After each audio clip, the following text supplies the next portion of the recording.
Vendredi 13 juillet s'est déroulée la pose de la première pierre d'un nouveau pôle habitat au sein de l'EHPAD, établissement d'hébergement pour personnes âgées dépendantes à Aire-sur-l'Adour. Il concentrera 60 places supplémentaires, dont 22 dédiées au PASA, le pôle d'activité et de soins spécifiques Alzheimer, ainsi que des lieux de vie adaptés. La volonté, c'est de proposer sur le territoire une offre pour les personnes âgées qui commencent à rentrer dans la dépendance. Donc, quand la personne âgée qui devient dépendante des autres pour ses déplacements intègre cette résidence, elle peut s'adresser au CIAS pour obtenir des aides à domicile.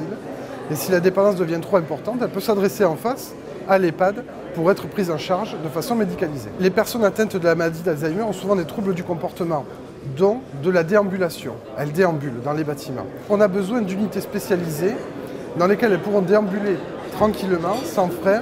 Cette unité va être construite dans les nouveaux bâtiments dont la construction démarre aujourd'hui. Selon Robert Cabé, cette nouvelle construction, qui intervient dans le cadre de la réhabilitation de l'EHPAD, s'inscrit dans une cohérence de parcours pour les personnes âgées. L'engagement du Conseil général des Landes demeure important, avec une participation de 7 500 € par place et par an.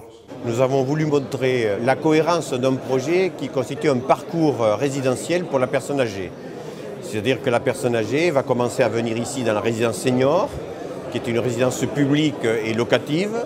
Et lorsqu'elle aura atteint un degré de dépendance, elle quittera la résidence senior pour aller dans l'EHPAD. Et quand elle sera dans l'EHPAD, elle devrait terminer dans l'unité d'Alzheimer.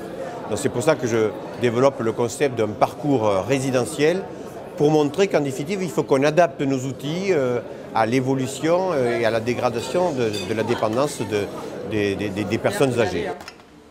La fin de la construction du nouveau bâtiment devrait être pour août l'année prochaine. Et 6 mois plus tard, la fin de la restructuration de l'établissement. Donc nous rentrons dans une phase de 18 mois de travaux qui va nous amener mi-2014.